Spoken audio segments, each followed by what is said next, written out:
Let me start with an advertisement.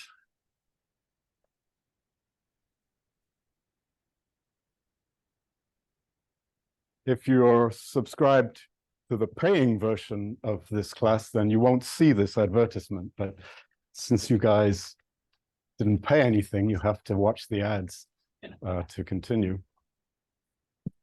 There is a workshop on non-commutative geometry at the end of the semester.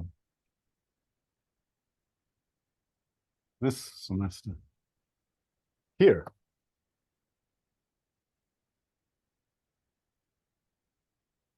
Which is being organized by Masoud Kalkalia and me. And this, we made some space. We have a sort of temporary semi-schedule. And there will be some space for little mini student presentations, just the most modest little talks. If you're interested, available, exist. I'll just say student presentations. If you're interested, I thought this was the perfect place to advertise this. I looked on Google, on YouTube. The first lecture had something like 250 views. Most of those are probably bots, I guess, but then it went down 90 and 50 or something. But anyway, there's a bunch of people out there on the internet who are a little bit curious, who may see this advertisement. And you know how it is with ads. You just need like 1% of the punters to bite, and you're in business. Anyway, if you're interested, please email me and Masoud. Here's Masoud. Masoud, M-A-S-O-U-D-O-U-D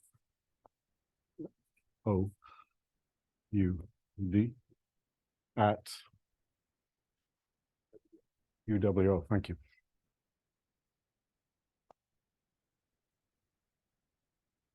And me.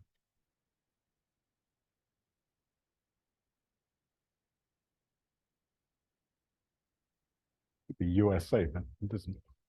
I have lots of email addresses, and all email goes to the same place. So don't worry if you use a different email address. You don't have to resend it to this address. Okay, so that's the advertisement. Oh, we're trying to get everything sorted out ASAP.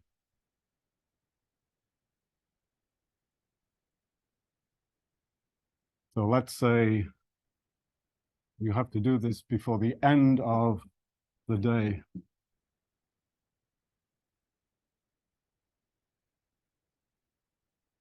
On Monday. This is the Fields time zone. Eastern FDT, Fields Daylight Time.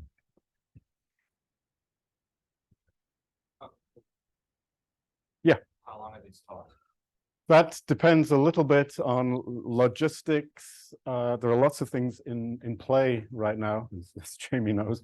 So the schedule is a little bit in flux, and we're trying to nail everything down. They will be short, between 10 and 20 minutes, but it depends on how many of you guys bite, purchase one of these valuable slots, and it depends on some other things. How many of the speakers are ravaged by COVID? You know, all sorts of things are unknown in these dark times that we live in. Okay. All right, very good. We were doing, now the lecture is going to begin. So if you muted the ad, then, well, you have to unmute, because you won't hear me saying that, but no more ads. Okay. We did a couple of calculations last time, and the calculations involved this famous scaling relation, and in particular iterations of the scaling relation. And there's one more calculation of that type, which I'm now going to describe to you. I'm going to describe the end result of the calculation. I'm not going to do the calculation. because I don't want to open up those wounds from the last time, all of those iterated formulas and so on. It's the same. So I'll make one comment about this calculation in due course. And anyway, so this is built on following idea.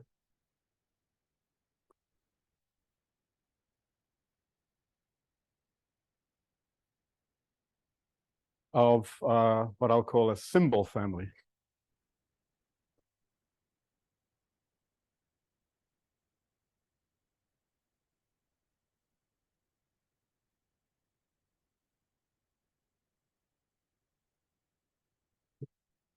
Of order, say m. And for us, we're just going to take m to be an integer. And what it is, it's like those scaling families that we discussed before, but then you throw away everything except what you have at t is equal to 0, which is a slightly funny thing to do, because what you have at t is equal to 0 in a scaling family is what is sort of implicitly supposed to exist, but which is not given to you, initially. So, okay, we'll see how this works out. Is what? It's a family of operators, a smooth family.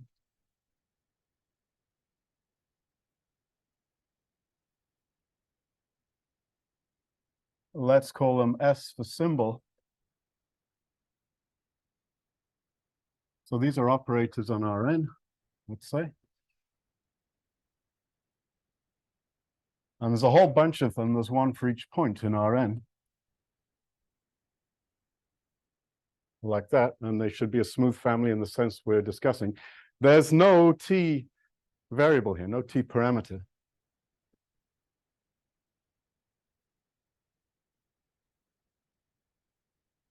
And these guys also have to have a rescaling property, which is to say that for every lambda bigger than 0, if you rescale by lambda, the operator is not t but s, omega,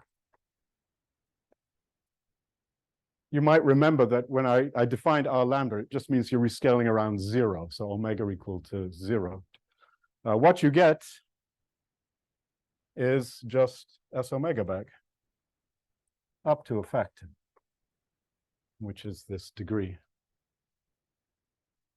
I should say degree. Plus some error term, as usual, which will depend on omega. Of course, it also. Okay.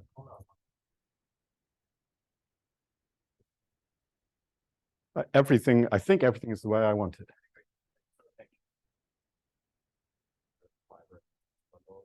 Yeah. Yeah. So we're rescaling just around 0. Yeah. Yeah, if you're a geometer, then there's one of these on each tangent vector space. I missed off a crucial thing. Okay, but I'll come back to that in a moment. Let me just write down the thing, which is probably obvious. If you look at all of these operators as omega varies, it's a smooth family of smoothing operators, like we discussed last time.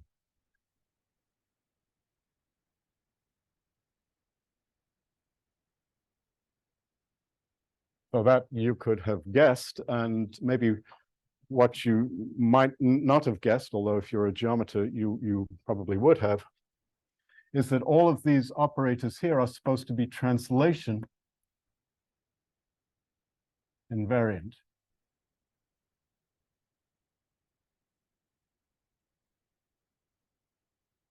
Yeah, that's the definition. And the reason for sticking in translation invariance is that if you start off with one of our scaling families, S sub t, excuse me, we were calling them A's, A sub t. And if you build those operators A sub omega t out of the S sub t's by rescaling the S sub t's, and then if you extend to t is equal to 0, which it's part of the definition that you're allowed to do, then those extended operators are automatically translation invariant. Why are they automatically translation invariant? Well, if you dutifully did the homeworks in the notes, you'll have seen why.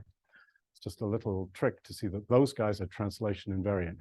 So the operators that come to us at t equals 0, from all of the discussion we've been making, are always translation invariant. We saw this in real life when we looked at differential operators, when we took a differential operator d of order m, and then when we defined d sub t to be t to the m times d, we saw that that was a scaling family. It gave rise to a bunch of operators, d sub omega comma 0, which is one of these. And what d sub omega comma 0 was, you took the differential operator, you froze the coefficients at omega, and then you dropped the lower order terms. Whether or not you drop the lower order terms, after you've frozen the coefficients, you obviously have a translation invariant operator. So that doesn't prove that you always get a translation invariant operator, but it indicates that you do in that case. In fact, in all of the other cases we looked at, you get a translation invariant operator. And you can easily prove it in general, as discussed in the famous notes. Okay, so that's why we put translation invariance here. Nope, on the nose, on the nose. Actually, literally, exactly translation invariant.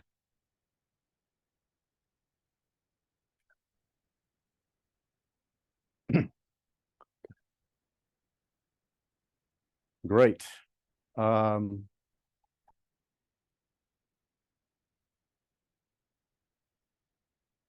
So each one of these scaling families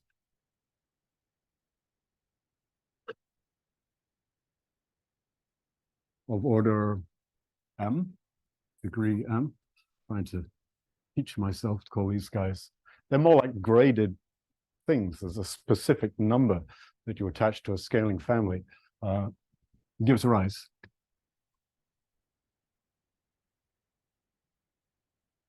to a symbol family.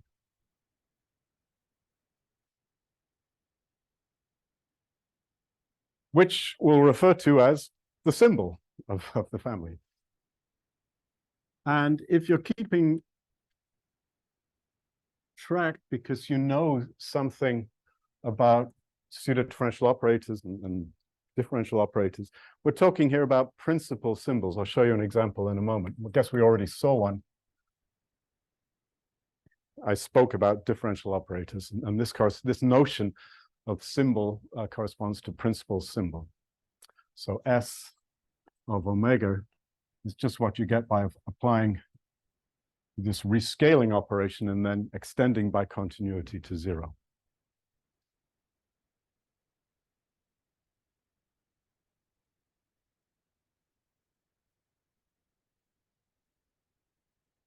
Like that.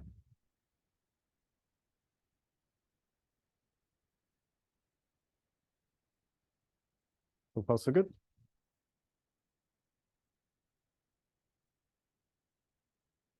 So yeah, let's just look at one other example. Maybe it's a little more convincing than before. We looked at a couple of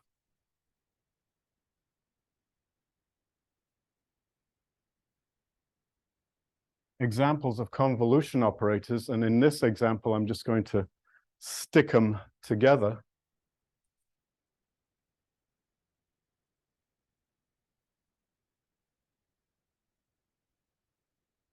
So one of the things we looked at was the function 1 over x. And we saw that to get a reasonable theory, so we don't have to worry about infinity, we should also put in a cutoff function like that. And we also looked at the logarithm function like that. Again, you should stick in a cutoff function. So you could add them together. And in order to make a scaling family, we saw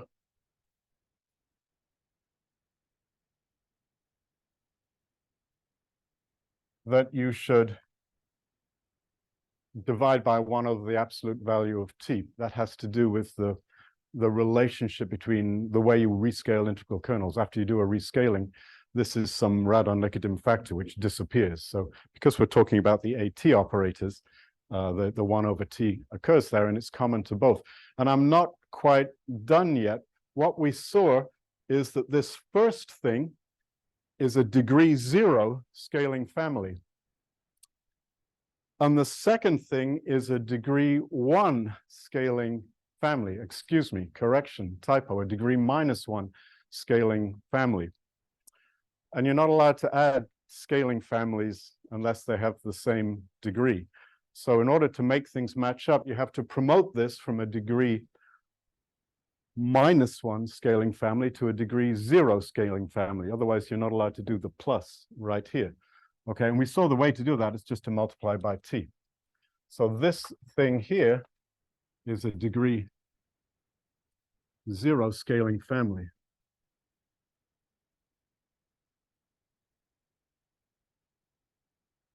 And so it has a degree 0 symbol. And in the degree symbol, what you're going to do is, well, you have to do this rescaling. You have to build the A omega t's first of all, and then evaluate it t is equal to 0. When you do the rescaling, two things happen. First of all, this 1 over the absolute value of t disappears.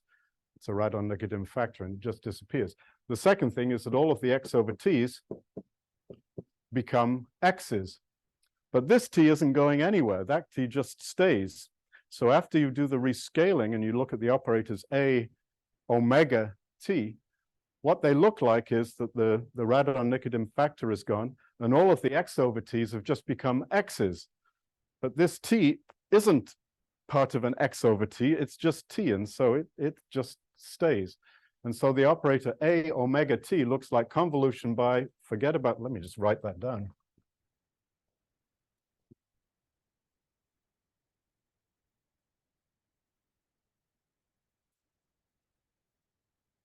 Is convolution by, as I say, the 1 over t's go away, and the 1 over absolute t goes away, the x over t just becomes x, so you have something like this, but then t log x sigma x. That's what A sub omega t is, and so when you evaluate it, t is equal to 0, the lower order term goes away. So this construction doesn't see the lower order term in this example any more than it did in the partial differential operator example. In both cases, the lower order terms go away. And there's no avoiding that. You may say to yourself, well, do something different here. How about square root of 2? I don't know. How about something else? Well, there's no avoiding that, and that's the content of the next theorem.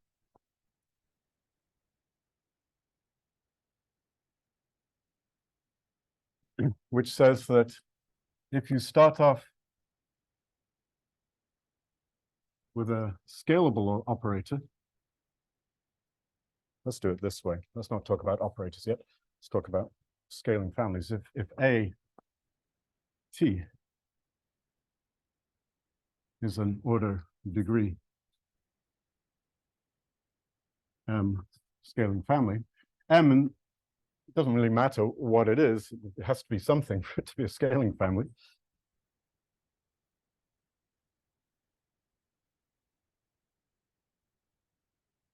And suppose one of the operators in this family, according to the scaling relation, doesn't matter which one you choose, suppose one of these operators is a smoothing operator. It's given by a smooth integral kernel, not non-smooth things like this, but a smooth integral kernel.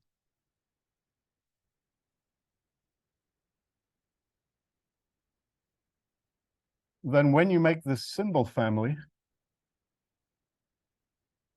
which is a symbol family of degree m, it consists entirely of smoothing operators. It's a smooth family of smoothing.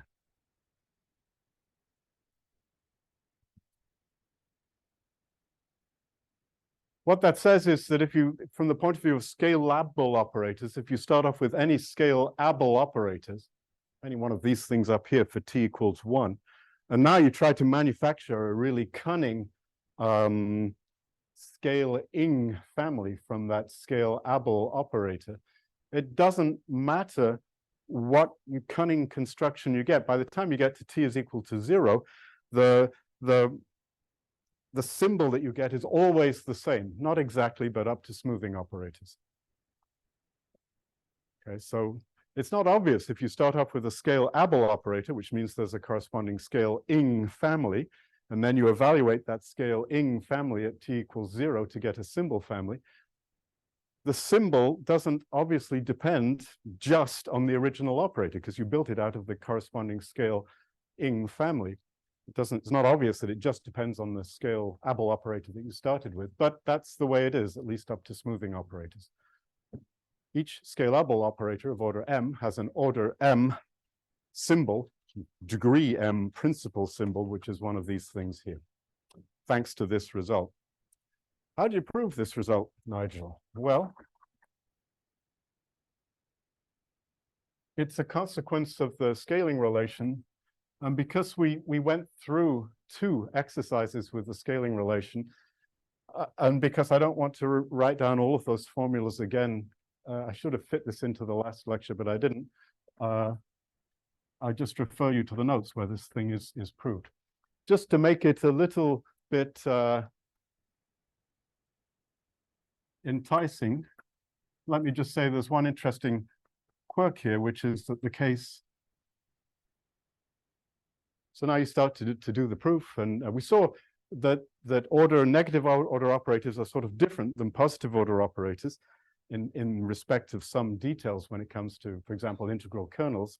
And this is kind of the same. The case where the degree is bigger than minus n is the thing that sort of comes easiest.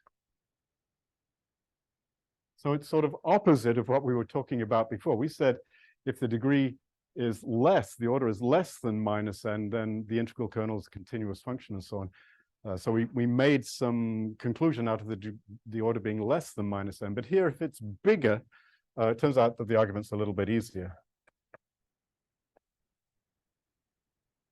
And the whole argument can be reduced.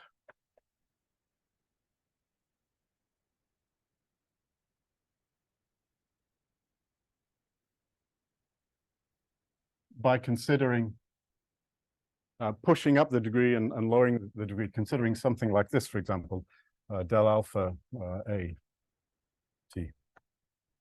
Don't even have to do it like this, but this is the sort of thing that we saw before. Oops. Talking about scaling families, so I should say something like t for the alpha plus beta.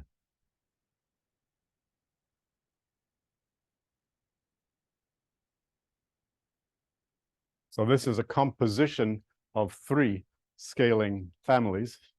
And so it's also a scaling family of degree alpha plus beta plus m. And by studying this family, which you can make to have degree bigger than minus n, doing this one first and then integrating, you can recover the general result. So it's just a little interesting that it goes the other way around. Maybe that's enough to encourage you to look at the notes. It's not difficult. It's just cumbersome. And the fact of the matter is, there are also some other cumbersome arguments today. Sorry about that, but they're different cumbersome arguments. So just one annoying argument per day, please. Why is zero? I mean, why is 0 singled out as a special place where something has to happen? We don't seem to be using the group property of the real numbers very much. Well, what we're doing is we're stretching out, as we saw originally, that these operators, these rescaling operators, R of t, have the effect on functions of stretching them out to make their graphs more spread out, make the functions more slowly varying. So we're looking at the infinite stretching limit in which all functions become asymptotic to constant functions. So translate stretch, right? That's what they call it. Yeah, that just means we're stretching around some other point. We're treating, if you like, we're treating Rn not as a vector space, but as an affine space. So we're not paying particular attention to any origin, and according to the usual fashions of mathematics, we're doing so by considering all points as origins all at once. And yeah, so t equals 0 is not in the multiplicative group of positive real numbers.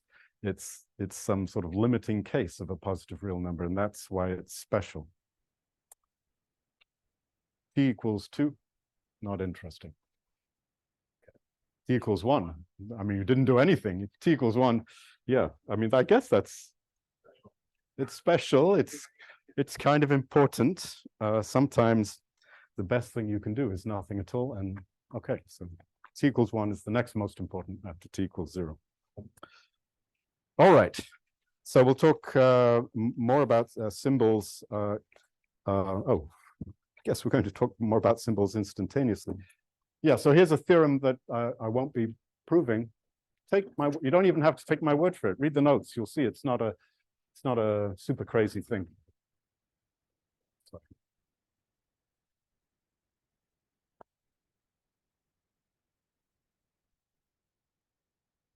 So if you believe the theorem, now you can talk of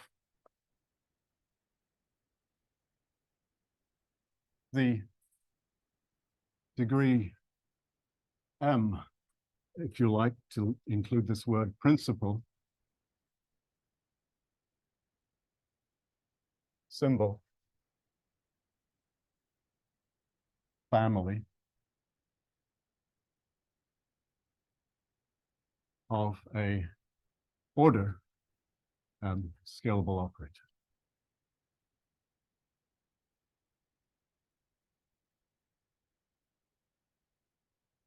If you have an operator A, which is scalable of order M, it may be extended to a scaling family of order M. That's the definition.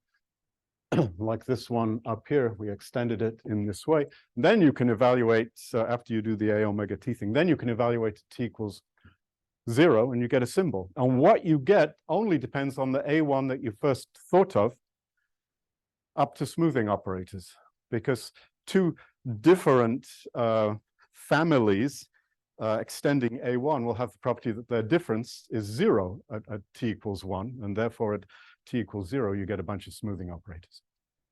So this thing is well defined. This is always a little bit annoying, but well-defined modulo smoothing operators, smoothing families.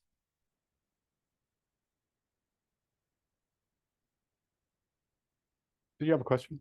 Yeah, I think our that's essentially a class. Like for instance, if I have a degree M minus 1 scalable operator, if I multiply by T, I can think about it as a M scalable operator. And what you're saying is the symbol will actually be a smooth M. Yeah. Right. If you take an order like you see here, somewhere here, if you take an order -1 operator, you can, it's also an order 0 operator. It's a filtration, not a grading. But if you treat it as an order 0 operator and then calculate its order 0 symbol, then you'll get 0 or a smoothing operator. Its order -1 symbol exists because degree -1 symbol exists, and that's something interesting. Namely, it's this it's this operator without the T's. Like this operator. Mm-hmm. Yep, same thing. Yep. Yep. All right.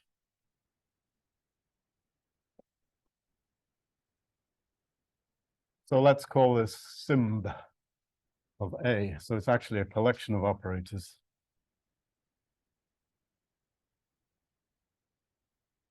Not parameterized by T, but parameterized by points of Rn.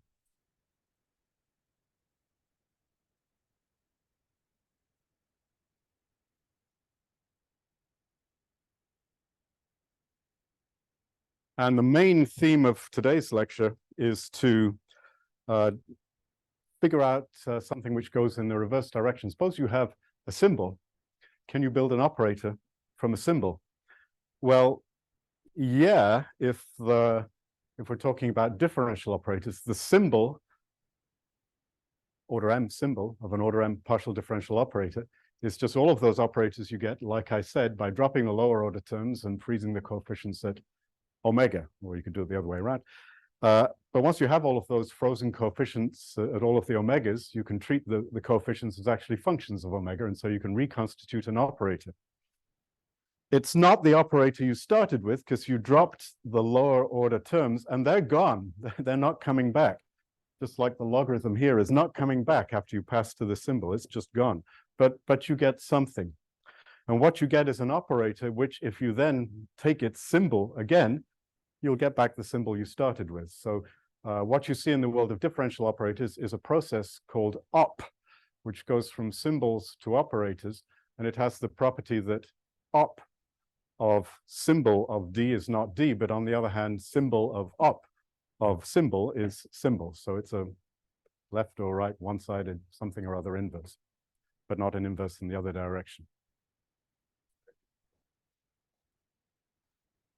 No, that's not the right way to, you'll see them almost instantaneously what we're going to do. And it's a little bit different from that.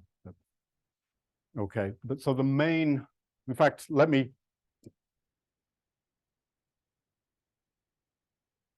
so the main topic or construction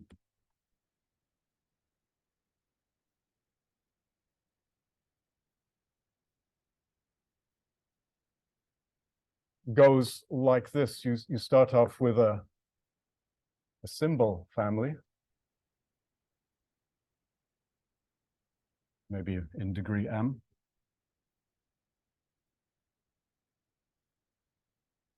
And so this arrow is what I want to discuss. And what's going to come out of this is a scaling family. So this will be a collection of operators parameterized by non-zero numbers, just like we know.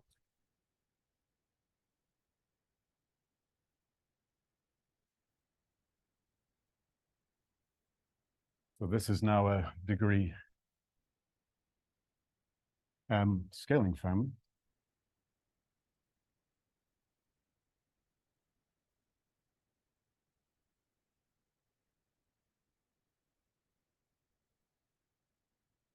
And like I said, if you do this, you compose them the right way, you get back exactly to where you started. Symb of op of S is S. And this construction pairs nicely with the following little lemma. That's my favorite eraser here.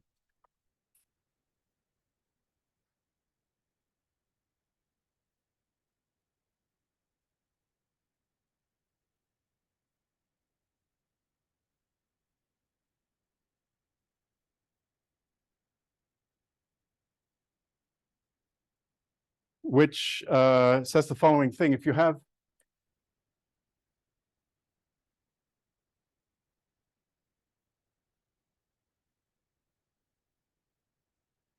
a degree M scaling family,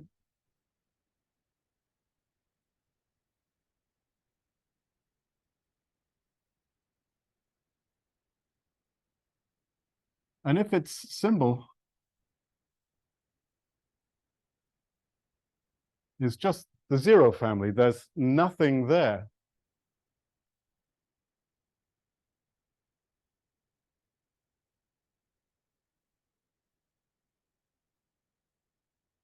then you can divide by T.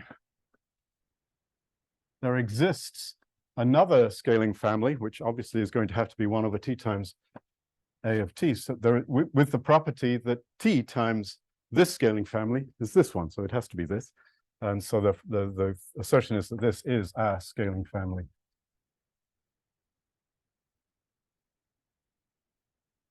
Of degree M minus 1.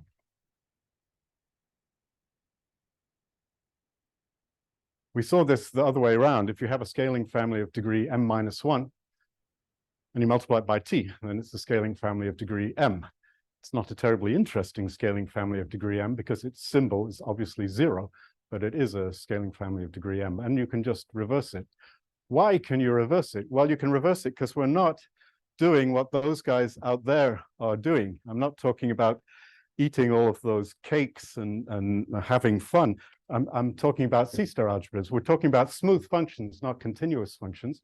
And if you have a smooth function, an f of 0 is 0, then it's x times another smooth function. That's Taylor's theorem, and that's all that's involved here. Everything in the whole discussion is smooth functions everywhere. The domains are smooth functions, the families are smooth families. You can just use Taylor's theorem to produce, well, what needs to be produced is the extension from this guy here. Let's call this guy bt. We get a whole bunch of operators b omega comma t, and then we need to produce the operators b omega comma 0, the symbol of that scaling family. And you produce it just by Taylor's theorem. Okay. Everything is smooth, and so everything has a smooth extension, even after you divide by t, because of vanishing at 0.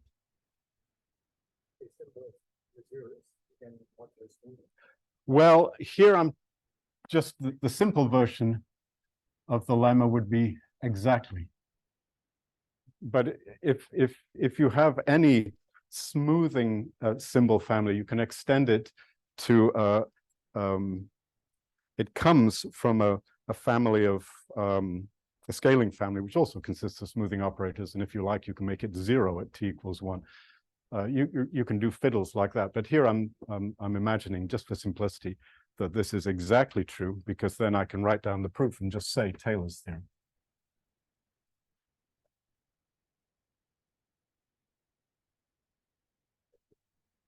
Why Taylor's theorem for the conclusion that AT is equal to sometimes BT for some BT?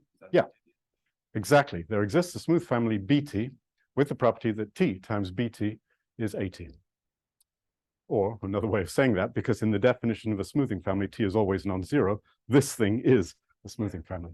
The crucial thing is to be able to show there is this extension, smooth or continuous, but smooth extension to T equals 0. That's the difficult part of the whole theory, and that comes from Taylor's theorem. Like T uniformly in all directions, right? Yep. But For now. okay, but then these derivatives, maybe the derivatives in the different directions aren't the same or something. Well, Maybe it doesn't matter. I mean, the Taylor's theorem, well, we're looking here, the operative thing we're looking at here is just functions in the variable t. I mean, what's actually happening is we're looking at functions in various variables t, x1 up to xn. And we're saying that if such a function in many variables vanishes identically when t is equal to 0, it is t times the c infinity function in those n+1 variables. There's really only one direction in play here, which is the t direction.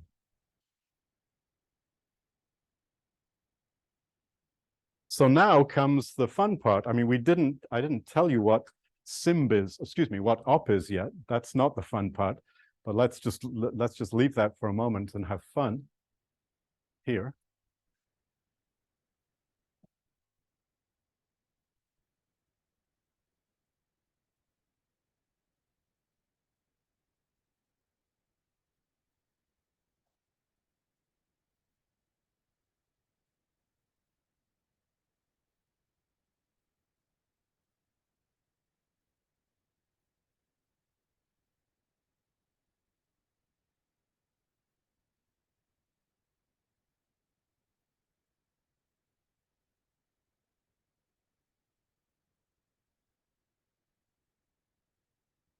And just temporarily, let's just indicate the degree by putting a little subscript m, in the hope that this will add clarity to the following discussion. I mean, maybe not. Maybe that's not going to help.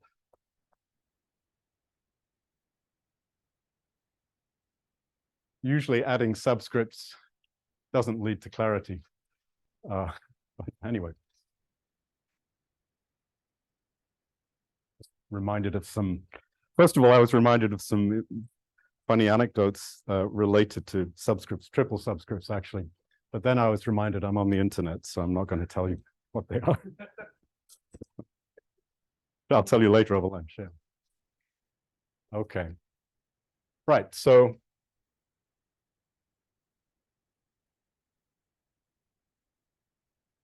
let's say you start with a scaling family of degree M. Maybe you actually started, maybe you were really interested, like we all really are, just in a single operator, a scale-able operator of order M. But the first thing you have to do with a scale-able operator of order M is to turn it into a family before you can talk about it in this lecture. So then you have a family like this.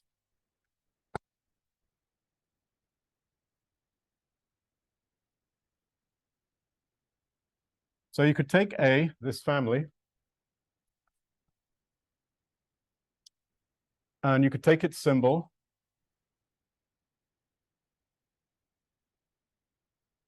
degree M. And then if there is a construction, which I haven't told you what it is yet, but I will soon, which produces out of a symbol an operator, I'm pointing to the wrong thing, should have been pointing to that thing up. Where is it? Here, this thing. Then you can form this difference. And this difference is a symbol, it's a difference of two symbol families, excuse me, scaling families of order M. So you're allowed to do that, you're allowed to take the difference, and it vanishes identically at t is equal to 0. The symbol of this thing is 0 because of that relation on the bottom board over there. Symbol of op as opposed to op of symbol is 0. So this thing here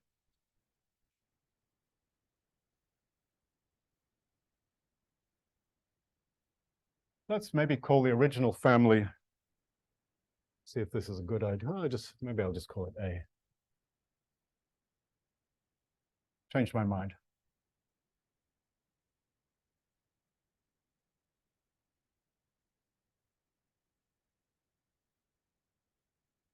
This difference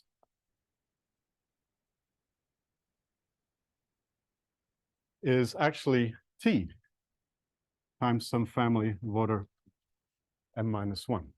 That's, its symbol vanishes, so it's T times a lower order family.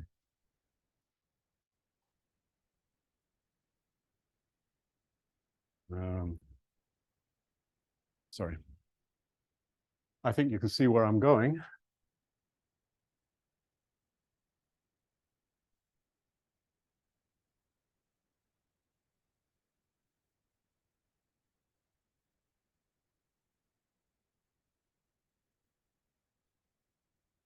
We could take this M minus 1 family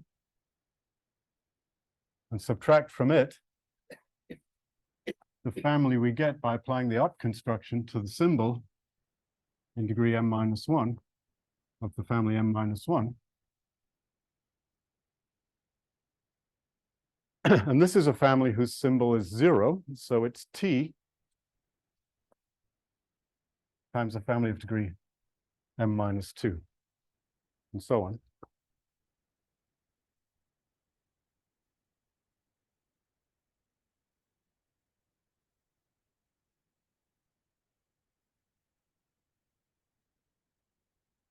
And you can just keep going as many times as you like.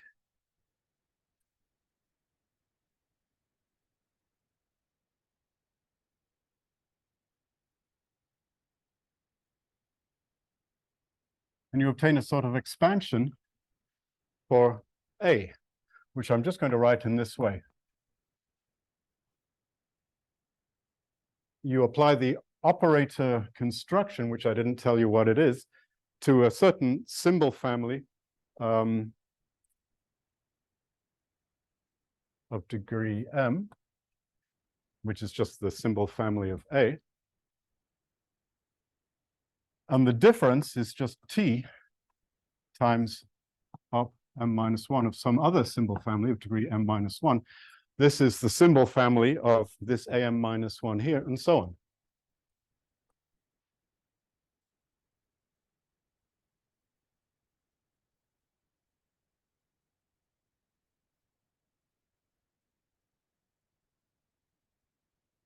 So we have to have a discussion about what etc. means at some point. But you could, if you wanted, postpone that discussion by just doing this enough times so that you end up down here with an operator, a symbol, a scaling family of order less than minus the dimension n. In that case, we kind of know what it is. It's given by a family of integral kernels, and they're all continuous integral kernels.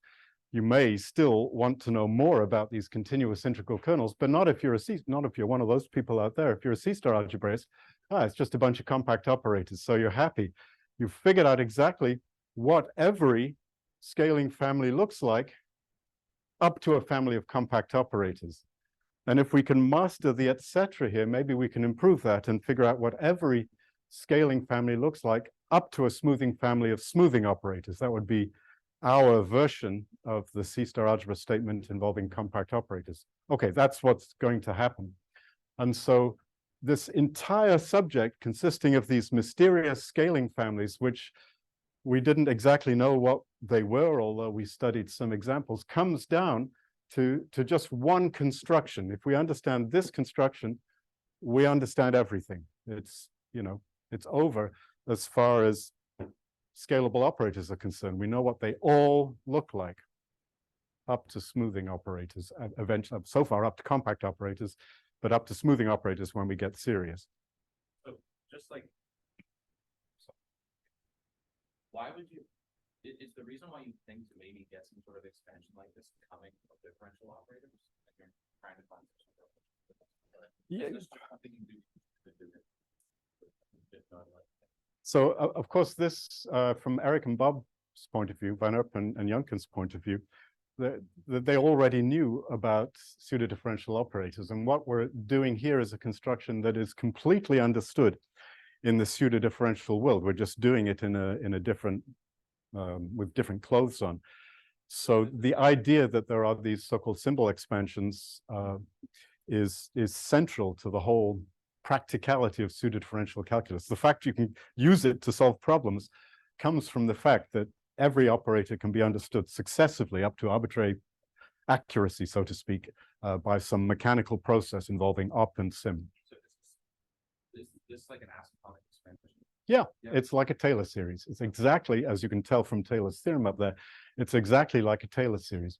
And as in the theory of Taylor series, if you have a Taylor series, there's always a C infinity function, which it is the Taylor series of. That's a famous theorem of Borel, not Armand, but the Borel senior, I guess.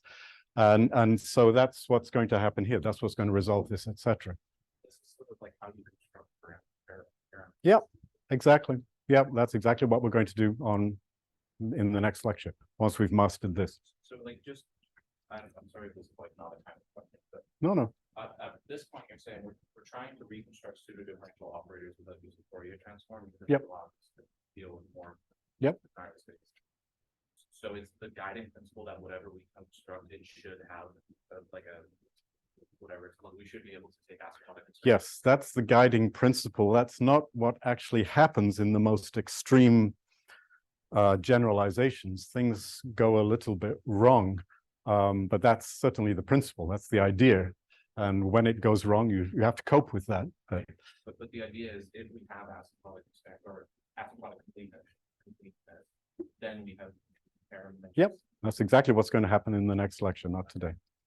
We have to, we'll see how far we get. We have to resolve this, etc. We have to prove Borel's theorem, if you like, in this context at some point. But in general, like if one could think that a good calculus is one that has asymptotic. Yeah, it's like, I mean, what makes calculus good? It's that you can calculate with it. It's very practical. You can, I mean, this is the Isaac Newton's secret weapon, that everything's a gigantic polynomial. So you can calculate everything about everything if you're Isaac Newton. And it's the same thing here. Everything is a gigantic polynomial. Well, it's just not exactly a polynomial, because sooner or later, after a finite number of terms, these guys are it's just going to go on and on forever. But these guys are going to have negative orders. It looks like a power series, but it also is a bit more like studying Laurent series than power series, if you take these coefficients into account. So just excuse me. So once you have defined op and sim, we are trying to construct.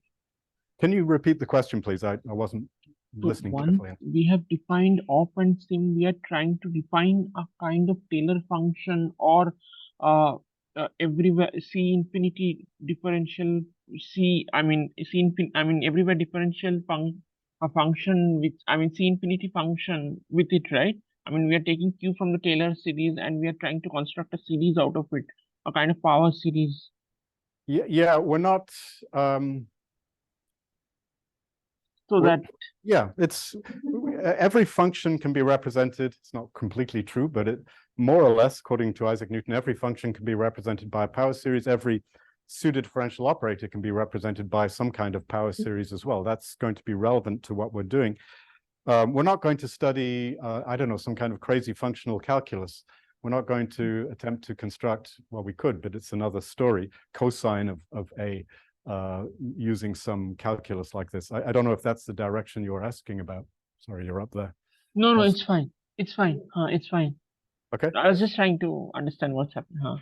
Okay, so of course I haven't yet, I mean, done the main thing which has to be done, which is to tell you what RPS is, but we'll get to that in Right. a moment. So it's a kind of indeterminate like we define polynomials in Yeah, well, it's, right.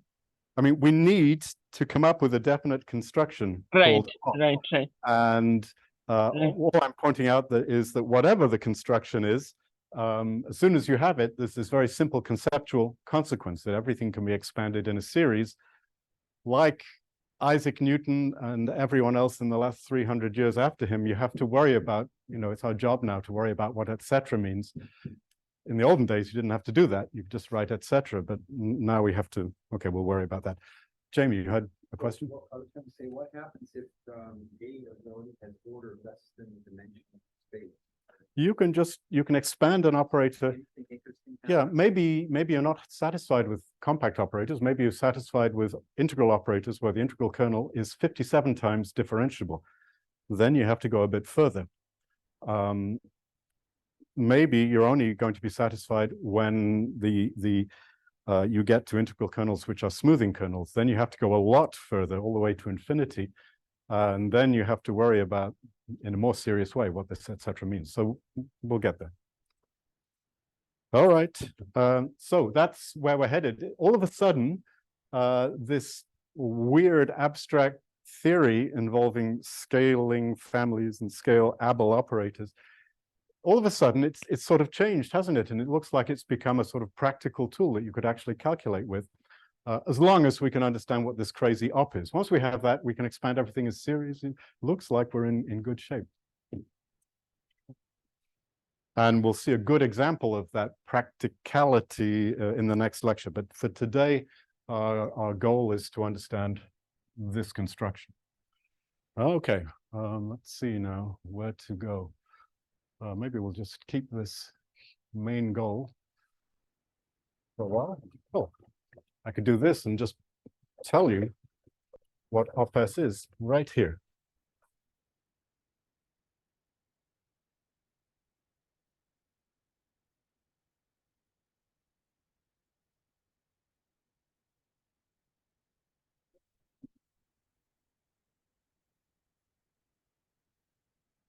So let S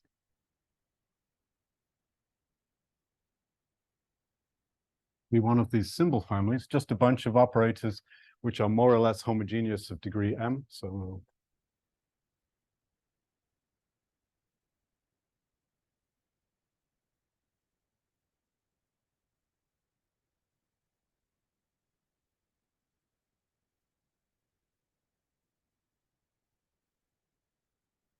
there's a small technical detail involved in the following construction. Okay, we'll get to it. Let me not discuss it just yet. I don't need it to write down this formula.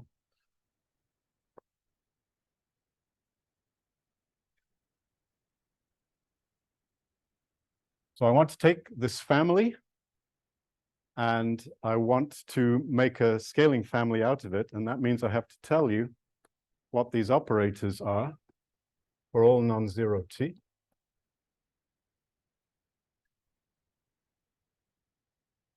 And then we'll be in business. And I'll tell you what they are by telling you how they act on a function. I'm just a little bit worried that doing this in the wrong order. I'll do it this way. Okay. Oh, So I want to explain how this operator, which I haven't yet defined, acts on a function. So I'll tell you what its value is at a point x. And here's what I'll do. I'll involve x in the rescaling and in the choice of the operator from this family. Oh, too many inverses. And then I'll apply this to f. And then I'll evaluate at x.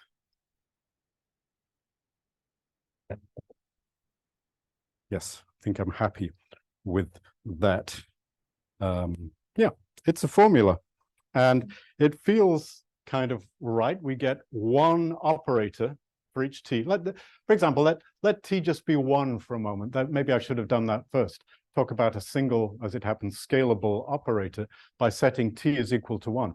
If I were to set t equal to 1, these rescaling operators would just be the identity. You could just forget about them. In fact, that's such a nice thing to do. I'm just going to write it out.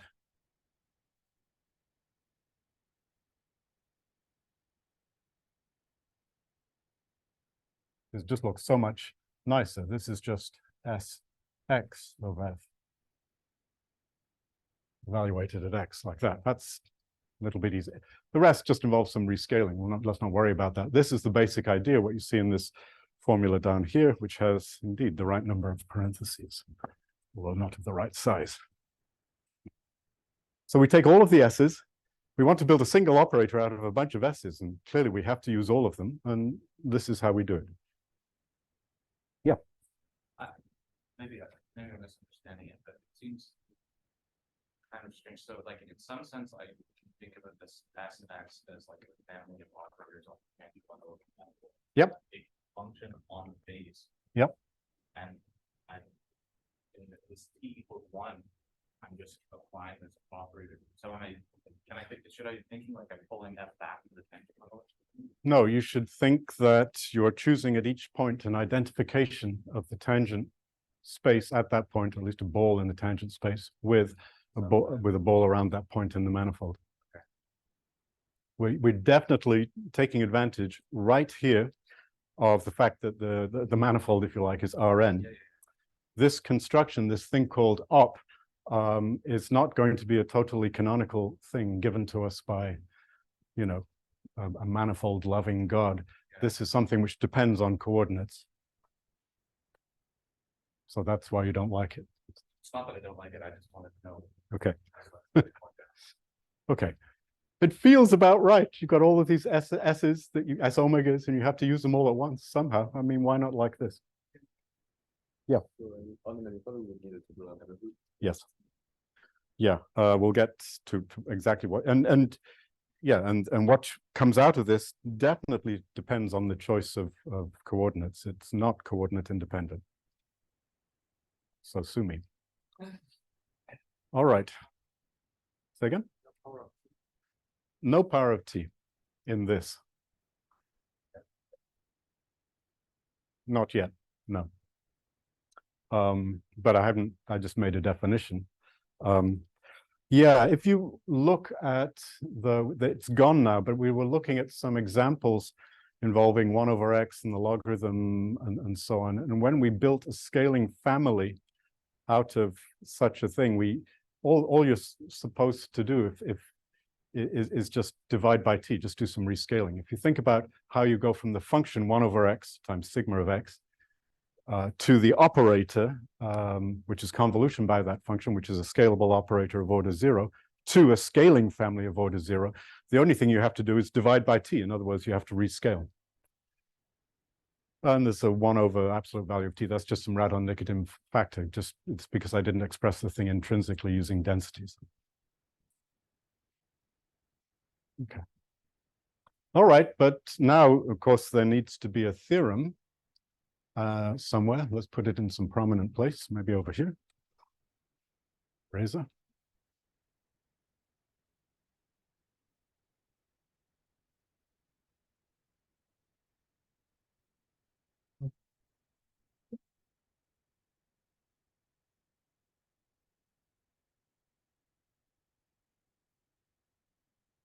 the theorem is that this thing, or all of these things together,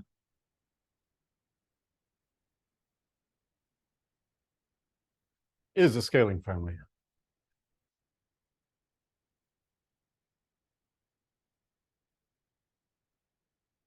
Of degree, whatever it is we started with, m.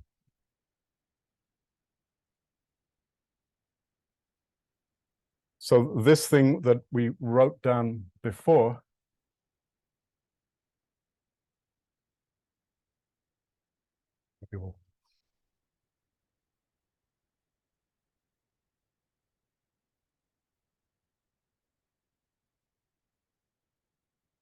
this defines a scalable operator.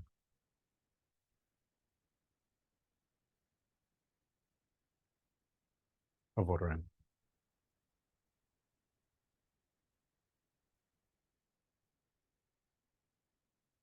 Once again, the S sub x's are translation invariant operators.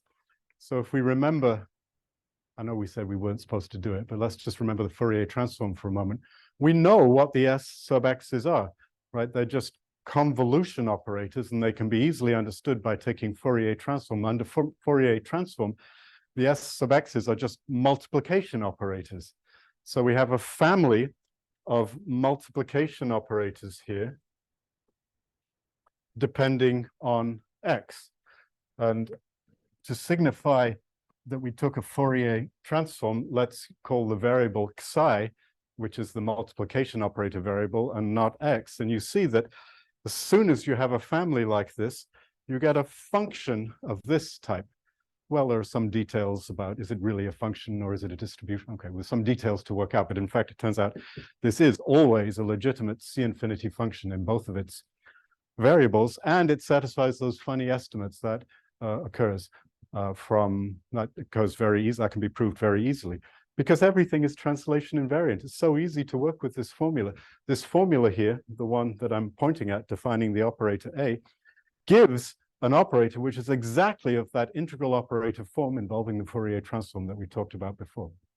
All of a sudden, we're right on the doorstep of pseudo-differential operator theory. These guys, these formulas, these operators that we're now building, which are scalable operators of order m, are examples of integral operators of exactly the kind that Homander defined, and Cohen and Nirenberg and so on defined. Homander codified. So it didn't take us long, but here we are back in the world of pseudo-differential operators. If we do this thing here, which is following the winding path of Fourier. Okay.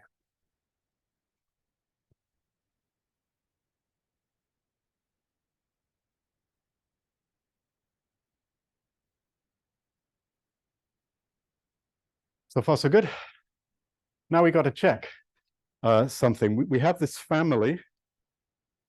We want to know it's a scaling family. So we have to build those operators which look like this. Start off with these ones.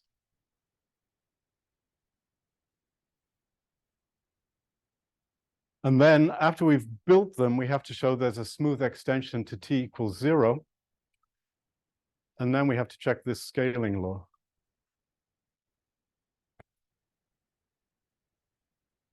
So first thing we have to do is calculate what this damn thing is. And it's clearly just a calculation, because everything's given by a formula, and so it's not going to be that hard. There is an inverse. Thank you. That's a typo. Thank you. I do mean opavesity. Thank you very much. Although that would lead to disaster if I try to calculate this thing. Let's just stick this in. Guess I have to do that.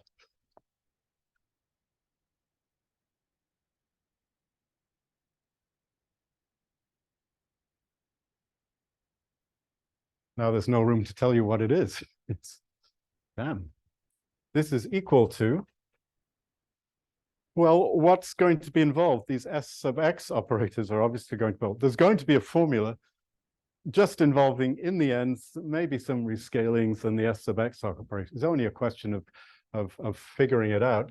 And you don't have to guess because you can just calculate, but it helps to know what happens when you do calculate. This is the direction in which you're headed.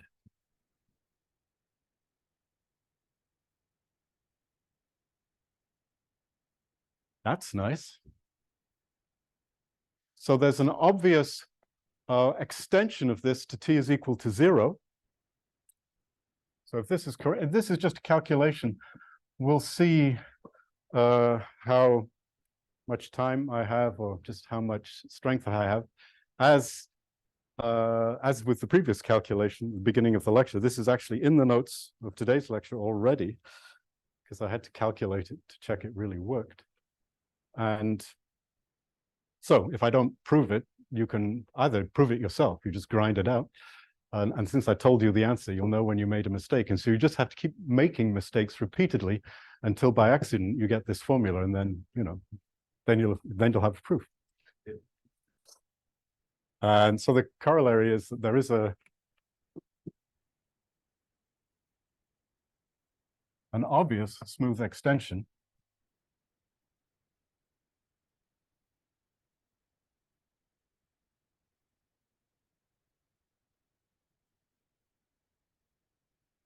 we're calling these things.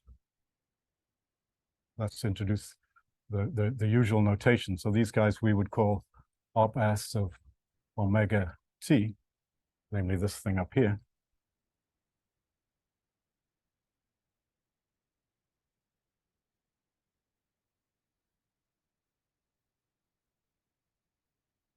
This thing, so t is not 0, of course.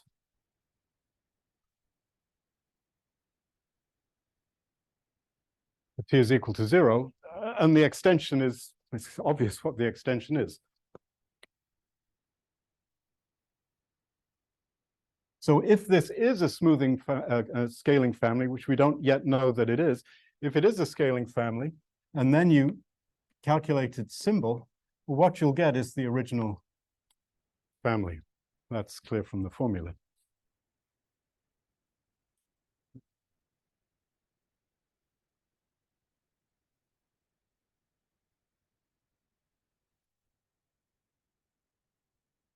Quite possibly.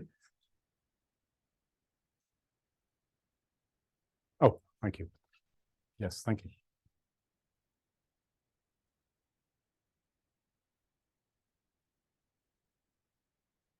I guess I was going to write that.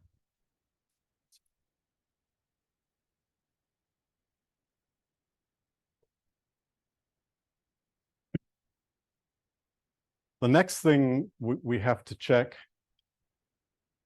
is that, but it is another lemma, it's another calculation. So now we have these operators, which I'm going to call op s of omega t, and we need to check the scaling law. And it's just a calculation, and it's going to involve the scaling law for the symbol, that's for sure. So let's write r lambda s omega r lambda minus lambda to the minus m s omega. So this is these are the two things I've subtracted them, which are supposed to be equal modulo smoothing operators in the definition of a symbol. So let's call the difference k lambda omega. So let's just imagine, we'll do this one lambda at a time. So let's just temporarily fix lambda. Doesn't have to be positive or negative. This is just algebra. Sorry, bigger or 1 and less than 1. This is just algebra.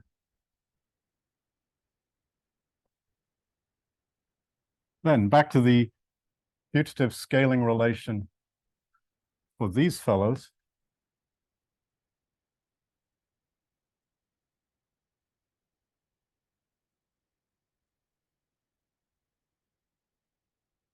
So this is supposed to be lambda to the minus m op s omega lambda t. plus a smoothing operator. And in order to tell you what the smoothing operator, it's just an algebraic formula I'm going to write down. In order to tell you what it is, I have to write it in this way. I have to plug in a function and evaluate the function at x like that. So the same thing here.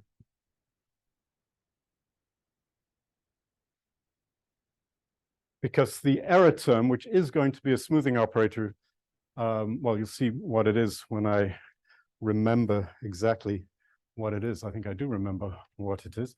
I'm going to take k, and k has two indices, a lambda and an omega. Excuse me. Tradition in this class dictates that we put the omega first, so I just changed the notation there. And the correct thing is lambda times t times omega minus x, like that, of f evaluated at x.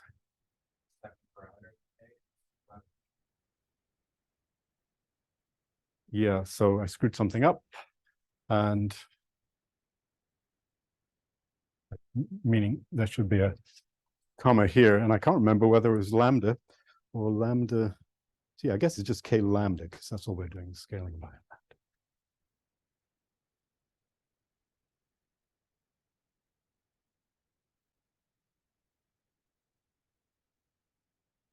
If you believe this, then it looks like we're in business, because it's easy to check that this funny thing, which is a sort of hybrid of, I mean, there's a whole bunch of smoothing operators here, and we're not just applying one smoothing operator to f and then evaluating at x. We're choosing x first and then deciding which smoothing operator to apply. So the formula for this, if you write the smoothing operator as a little k of x comma y, the formula for this is going to be a little bit complicated, but for sure it's going to be a smoothing operator, C infinity in all possible variables, because we're dealing with smoothing families. We're insisting that the k's, these big k's, the ones which appear up here, when you write them down with integral kernels, depending on omega and lambda, the integral kernels are C infinity functions of omega and lambda and x and y. So whatever kind of crazy, ridiculous thing you write down like this, it's going to be represented when you work it all out. There's going to be some integral kernel for this thing, which is a C infinity function of x and y. All right, so that says the scaling relation is true, holds modulo scaling operators. And either I did the calculation correctly, and in which case, here's the answer, and you just have to do the calculation correctly as well, or you have to duplicate exactly the mistakes I made, in which case you'll also get this formula. You know, this is just a calculation, and I haven't decided if I have courage to do either one of these calculations directly in front of you, even though they're written down right here, and I could just read my notes like that. It's just formulaic, yeah. It's not. It's yeah. It's just algebra. Over the years, I used to say it's just algebra when I was young like you, but now it's not like that. You can spend decades finding the right formula. Algebra is much harder. You know, after decades, a piece of mathematics eventually becomes algebra. That's what everything eventually becomes after it's polished and refined and made more and more beautiful. But this is not like that. This is just calculation. Maybe that's the right way of saying it, not algebra. All right, nearly there. There's one, it looks like with these two lemmas, it looks like everything is just done. I mean, what is a scaling family? It's supposed to be a smooth family, and it's supposed to have, and it's supposed to be an extension, which there obviously is, and the scaling relation is supposed to be true. But there's one small detail that that we've overlooked.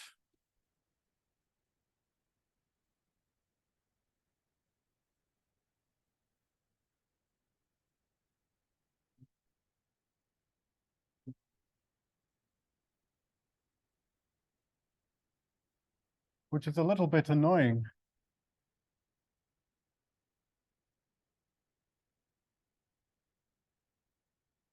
And it has to do with, where is it? This formula here. This formula involves x's in two places, and it may occur to you at some point to ask yourself, is this a properly supported operator? And the answer is no, it's not necessarily a properly supported operator. So this thing, let's go all the way back to the A that we were looking at over there.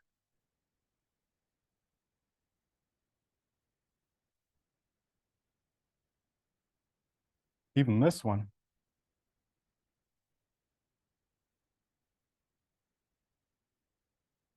Is not necessarily properly supported.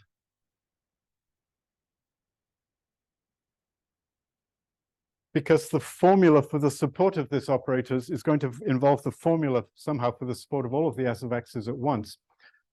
And what we assumed about the S of x's is that they were uniformly properly supported over compact subsets of x, not arbitrary subsets of x. And in order to get around that,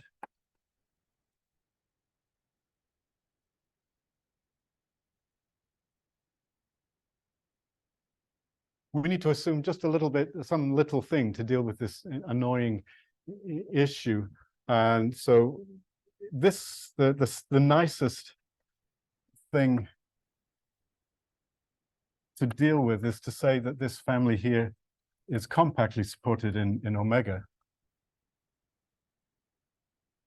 So it's just a compact number of operators.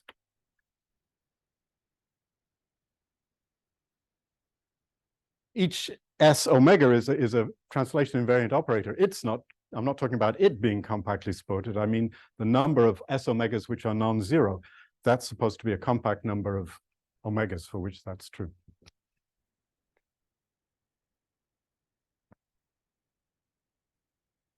In which case, because most of these guys are zero, they're going to be uniformly, completely uniformly properly supported. And that's really what you need.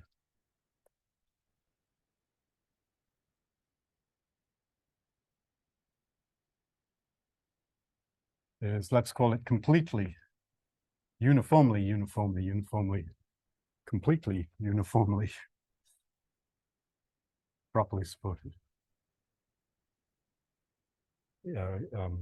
Is A.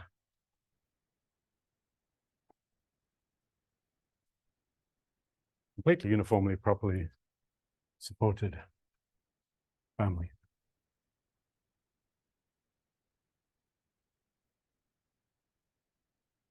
If you have any family at all, any family of S's to begin with, any symbol family, you can always modify it by a family of smoothing operators so that smoothing family of smoothing operators so that it becomes completely uniformly properly supported.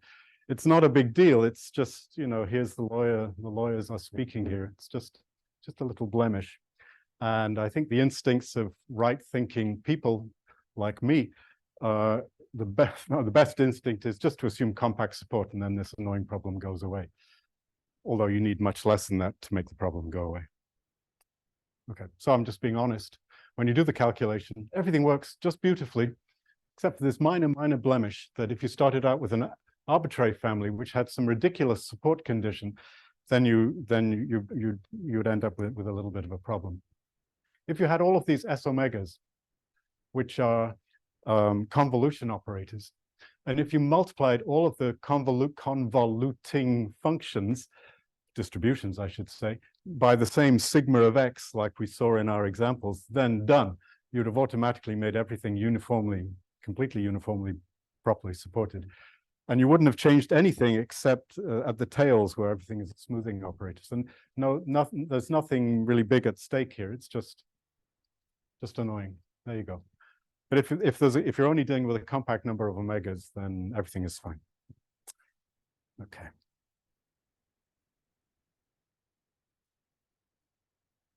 And now I have to, just any questions? Maybe it's time for a little discussion.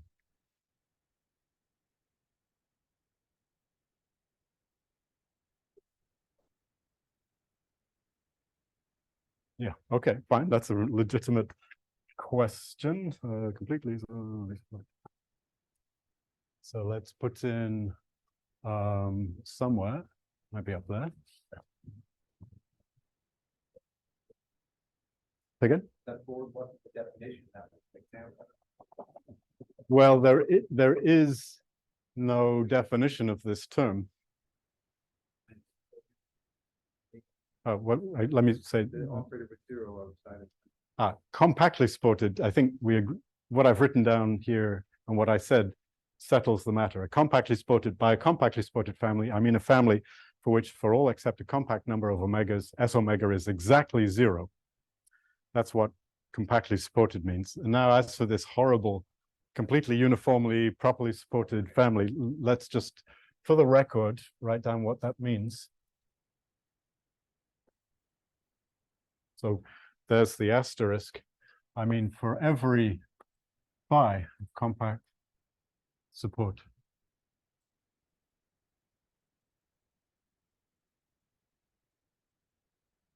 there is some psi also compactly supported.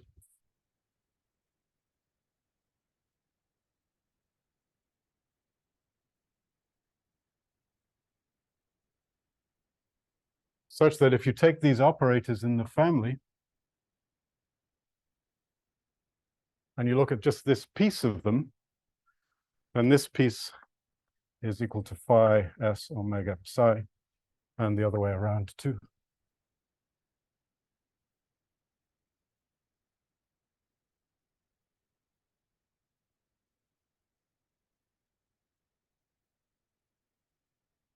This one you get for free. This one is, you don't have to worry about this in our particular case, but I mean, it's not this type of failure of proper support which is at issue. It's this one at the bottom here.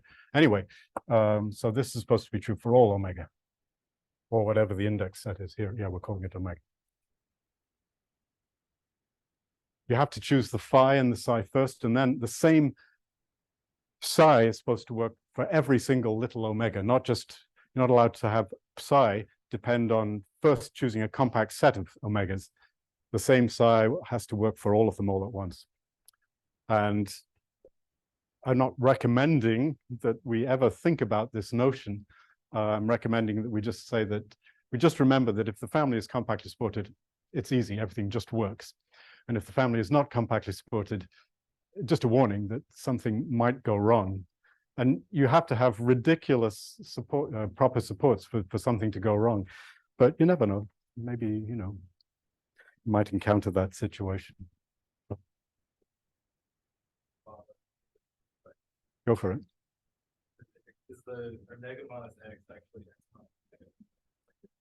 Yes, thank you very much. Yes. Yeah, very good. Yeah, and I mean, instinct should also tell you that, but I'm glad it matched up with actual calculation. It's possible I said it the right way and just wrote it wrong. Yes, thank you. And Jacob checked it, which is far more reliable than my notes probably. So yeah, anyway, it's true. Don't know. Yes. Yeah. Yeah. Yeah. Yeah. All right. So this is the construction. And if there wasn't a construction like this, we'd be way off base. We'd be far, far from, or at least some distance away from actual pseudo-differential operators. So we'd have to do something to change the definitions. But fortunately, everything works out beautifully. There is this construction called OP, which produces examples of scaling families, and in particular, setting t equals 1 scale Abel operators. The extra good news is that when you actually work out what op S sub 1 is, what the scalable operator is that's given by this formula, as long as you allow yourself the Fourier transform, you see it is just a multiplication operator. The recipe is you take a function f, first you Fourier transform to make f hat of psi, then you multiply by this thing, and then you take the inverse Fourier transform, and what's left is something which depends on just psi alone. Did I say that right? Yeah, because you're integrating out x when you do that. Yeah. Not integrating out x, you're integrating out psi, excuse me. I'm going to write that down because I've managed to confuse myself. A of f of x is, well, the experts tell us we're supposed to put in a 1 over 2 pi n, and then the integral of a of x psi f hat psi running out of space, e to the I psi x psi, I guess. Psi. That's what I mean. So this like Taylor expansion procedure you're explaining is give you the polyhomogeneous expansion. Yes. What happens? So we're talking here about what is op of s evaluated at 1, and this is exactly the operator you get. And the psi you get, the function a of psi you get here, is a function which is asymptotically homogeneous of order m. What do I want to say about that? Which turns out to be the same thing as saying it is a homogeneous function of order m plus a Schwartz function, or at least away from 0. If you start to add in the lower terms, as we were discussing, to understand what is a general scalable operator through that series construction, which has now disappeared, then you'll get a function here still. Clearly, you'll get a function here still because you set t equals 1, which is just a sum of homogeneous terms of lower and lower order, plus a little Schwartz error, as we'll see. We will spend just a little bit more time. We will actually take Fourier transform of S omega and op S just for the record, but we're peeking ahead. You can sort of see how it's going to work out. Good to know roughly where we're going. Okay, so there are 5 minutes left. I'm not going to do the calculations because Jacob did it. You also don't need to do the calculations because Jacob did. So we can start 5 minutes early. Have a martini. Oh, have a question. Have the scaling family take the symbol. Will it be You take. so No, I don't think that's true. Not necessarily. I thought about that. I thought that'd be nice, but I don't think that's necessarily true because the operator could have some weird, horrible proper support to begin with. I couldn't see that it was true at any rate.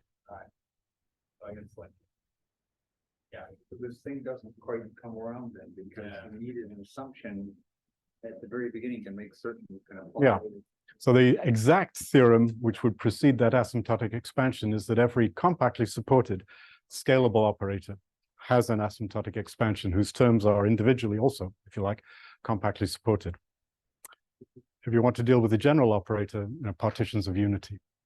So, but this procedure would work within the world of, as it's written within the world of compactly supported operators. I think that's no big deal. okay. Okay. Yeah, go ahead. Still thinking about the construction that doesn't really work for now. Oh, yeah. To justify why there is a canonical. And is it reasonable to say like, okay, I know you said it's not an exact sequence, but we have like the order m minus 1 going into the order m, and then we have this symbol thing. Oh, so that is an exact sequence. Yeah. We're constructing this splitting. Okay, you're right. That I had this asymptotic expansion fixated in my mind, but what you're describing is indeed an exact sequence. There is a map, the symbol map, from scalable operators to scaling families, let's say scaling families modulo smoothing operators, order m scaling families, and the kernel is precisely the order m minus 1 operators. So that's true in this plain vanilla version of the calculus. Yeah. that's sort of the content of that level upstairs, right? Yeah. Yeah, exactly. Yeah, and so in that sense, I'm kind of satisfied that you wouldn't actually get like a canonical splitting because in general probably don't. Yeah, that's exactly right. But geometrically, what's going on is that the RNs that you have at t is equal to 0 are tangent spaces, and the RNs that you have when t is not 0 are just coordinate patches in the manifold. So they're similar, but they're not the same, and you have to make that identification to do anything like wherever this formula is. Here it is. Right, this is an operator acting on a tangent space made to act on a function which lives on the manifold. So there's something wrong with this formula on a general manifold. There has to be some extra notation telling you how to identify tangent vectors with points in the manifold. Excuse me, sir, I had a question. So when you are saying that there is a map, say, to the scaling family of operators of degree m, so what is the structure there? Is it a sheaf or is it some kind of I mean, what is the structure to have a to have a map to that kind of a family and a kernel?